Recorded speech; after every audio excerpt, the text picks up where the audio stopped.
ليس يخلو المرء من ضد ولو حاول العزلة في رأس الجبل.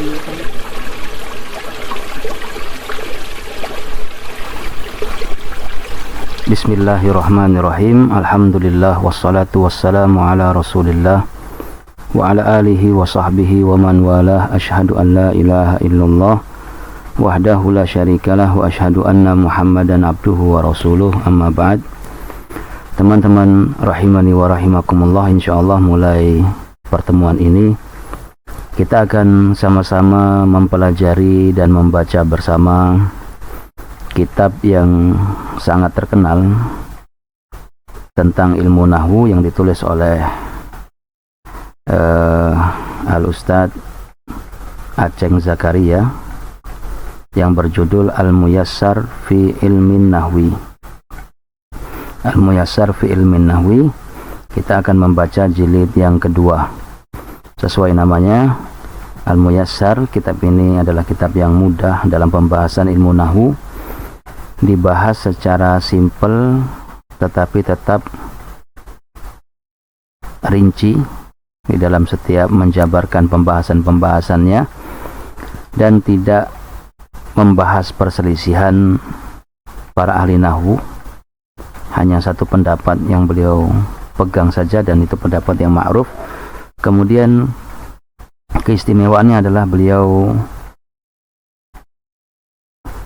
membahas setiap babnya dengan sistematis disertai contoh-contoh, apalagi di jilid yang kedua ini nanti akan kita lewati pembahasan-pembahasan yang sangat bagus sekali dan sangat mudah untuk dipahami.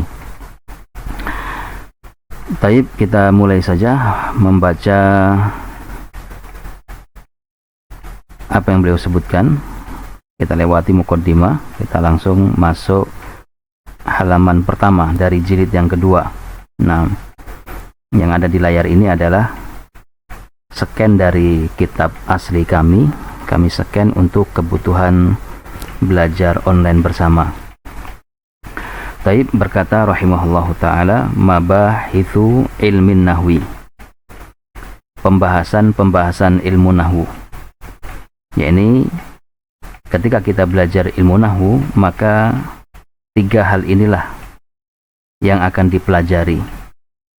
Tidak ada hal lain yang dibahas dan dipelajari, sehingga yang paling penting bagi kita semua ketika mempelajari ilmu nahwu adalah mempelajari mabahith, apa-apa saja yang dibahas di dalam pelajaran ilmu nahwu ini. Yang pertama, kata beliau, adalah al-harfu. Nanti akan dibahas al-harfu, huruf secara bahasa Indonesianya. Kemudian yang kedua adalah al-kalimatu atau kata, apa arti al-kalimah dan apa saja pembagian-pembagiannya. Kemudian yang ketiga adalah al-jumlatu atau bahasa kita kalimat, sehingga ada huruf, ada kata, ada kalimat. Kemudian beliau membahas satu persatu dari setiap bahagian ini. Beliau mengatakan al-harfu, huruf, yang disebut huruf dalam bahasa Arab, huwa ma yatarakkabu minhu al-kalimah. Dia adalah apa yang tersusun dari huruf tersebut suatu kata, tersusun darinya satu kata. Jadi jika huruf ini disusun maka akan lahirlah satu kata. Contohnya huruf ba, ta, dan tha. Nah, ba, ta dengan tha. Nah, di jilid yang pertama beliau sudah membahas hal ini. Beliau membagi bahwasanya huruf itu terbagi menjadi dua dalam bahasa Arab. Ada yang disebut huruf mabani atau huruf hijaiyah, alif, ba, ta, tha, jim, ha, kha, disebut dengan huruf mabani karena dari huruf-huruf itulah nanti akan dibangun sebuah kata. Contohnya kalau kita kumpulkan huruf ba, huruf ya dengan huruf ta, maka akan tersusunlah sebuah kata yang berarti rumah, yaitu baitun. Itu maksudnya. Darinya, dari huruf itu tersusunlah sebuah kata.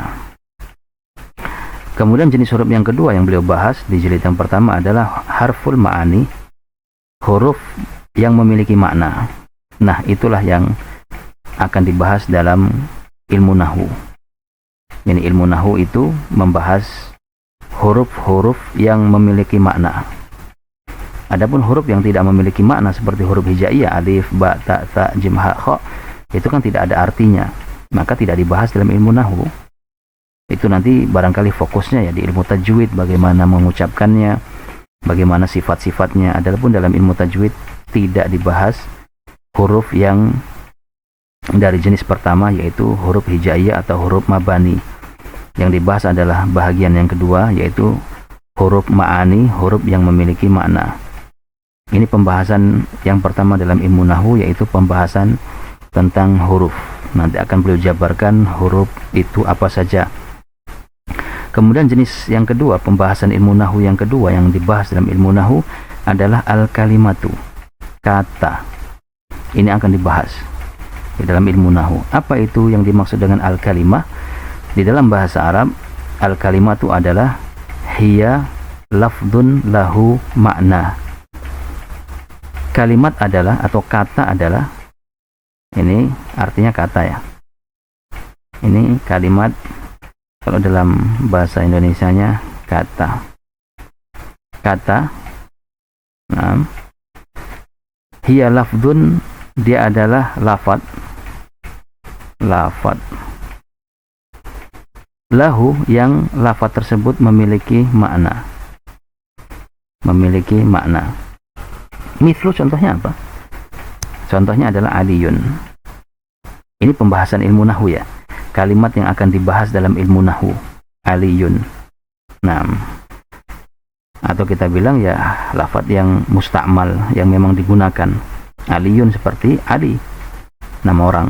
Yajlisu, fi'il, dia sedang duduk. Fi, di dalam. Nah, fi ini adalah huruf, ini adalah fi'il, ini adalah isim. Nah, huruf ini yang akan dibahas dalam ilmu nahwu. Fi, di dalam. Sehingga al-kalimatu, kalimat atau kata dalam bahasa Indonesia adalah lafaz yang memiliki makna. Ini yang akan dibahas dalam ilmu nahwu. Adapun lafaz yang tidak memiliki makna atau disebut juga dengan lafaz yang muhmal, yang tidak memiliki makna, yang tidak bisa dipahami, ya bisa saja kita katakan itu kalimat, kata, tetapi itu tidak dibahas dalam ilmu nahwu. Kemudian pembahasan yang ketiga dalam ilmu nahwu adalah al-jumlah, tentang jumlah. Ini oleh mu'alif masih disebutkan secara ringkas ya, nanti akan beliau jabarkan pada pembahasan-pembahasan berikutnya. Al-jumlatu, atau dalam bahasa kita adalah kalimat. Nah, kalimat. Apa itu kalimat atau jumlah? Al-jumlatu awil murakkab. Jumlah atau al-murakkab. Al-murakkab ini susunan. Hiya qaulun mu'allafun min kalimataini au aktsara li faidatin. Dia adalah qaulun, sebuah ucapan, berarti terdiri dari lafaz yang suara yang mengandung sebagian huruf hijaiyah. Qaulun. Dia adalah ucapan mu'allaf yang tersusun. Ini mu'allaf tersusun min, dari kalimata ini, dua kata. Nah, tersusun dari dua kata au aktsara, atau lebih. Aktsara, lebih banyak. Lebih banyak. Dua kata atau lebih, 3, 4. Li faidatin, untuk suatu faedah. Jumlah adalah ucapan yang tersusun dari dua kata atau lebih, li faidatin, untuk suatu faedah. Contohnya adalah nurus syamsi. Ini kalimat, kata, ini kata digabung. Kata ini digabung menjadi jumlah, dua kata. menjadi jumlah atau murakkab. Nah, jumlah atau murakkab. Nanti akan beliau bahas apa itu murakkab. Murakkab itu susunan. Nah, ini disebut murakkab, nur syamsi. Kemudian kataba Muhammadun. Kataba Muhammadun, telah menulis si Muhammad. Muhammad telah menulis. Ini juga jumlah kalimat atau murakkab, susunan. Kataba fi'il, Muhammadun fa'il. Nah, kataba kata kerja, Muhammadun pelakunya. Sehingga ini jenis pembahasan yang ketiga dalam ilmu nahwu, yaitu jumlah. Maka yang pertama yang akan dibahas dalam ilmu nahwu itu huruf. Berarti kita harus memahami seluk-beluk huruf dalam ilmu nahwu. Kemudian yang kedua adalah kata. Kita juga harus memahami seluk-beluk kata dalam bahasa Arab. Kemudian yang ketiga adalah jumlah. Nah, kita katakan tadi bahwasanya huruf telah dibahas oleh beliau di jilid yang pertama. Di sini beliau juga akan membahasnya. Aqsamul harfi, jenis-jenis huruf. Aqsamu, jenis-jenis huruf. Yang pertama adalah hijaiyun atau disebut juga mabani. Hijaiyun artinya adalah hijaiyah, huruf hijaiyah. Nah, huruf hijaiyah. Yang ini adalah huruf mabani, yang dari huruf itulah nanti dibangun sebuah kata. Contohnya abatata. Sedangkan jenis yang kedua adalah huruf ma'ani. Apa itu huruf ma'ani? Huruf yang memiliki makna. Contohnya wa. Wa ini adalah maknanya, artinya dan. Au ini juga huruf dalam bahasa Arab, artinya atau. Thumma ini juga huruf, artinya kemudian, huruf ataf ya. Kemudian ini min, dari, huruf jar. Nah, ini aqsamu al-harfi. Berarti dari sini kita sudah tahu secara ringkas bahwasan yang dimaksud dalam ilmu nahwu terkait dengan huruf adalah huruf ma'ani. Huruf yang memiliki makna. Apa saja huruf-huruf yang memiliki makna nanti akan dibahas. Berarti definisi huruf kita sudah tahu, yaitu sesuatu yang darinya dibangun sebuah kata. Kemudian kita sudah tahu bahwa yang dimaksud dalam ilmu nahwu adalah ma'ani, huruf yang memiliki makna. Nah, sekarang kita akan memahami tentang al-kalimatu atau kata. Mu'allif mengatakan aqsamul kalimah, jenis-jenis kata. Beliau mengatakan jenis-jenis kata ada 4. Yang pertama ismun, isim atau kata benda. Fi'lun, fi'il atau kata kerja. Yani kita sebutkan sesuai yang ma'ruf saja ya, karena nanti tidak semua fi'il itu kata kerja. Tapi bolehlah kita bilang fi'lun untuk memudahkan disebut kata kerja.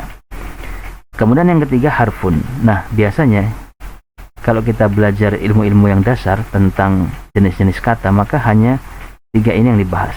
Nah, di sini mu'allif menambahkan 1, yaitu ismul fi'il, isim fi'il. Apa itu isim fi'il? Nanti akan dijelaskan oleh mu'allif beserta contoh-contohnya. Nah, ini barangkali sebagai muqaddimah dari pelajaran kita membaca kitab Al-Muyassar fi Ilmi Nahwi jilid yang kedua. Wallahu ta'ala a'lam bissawab.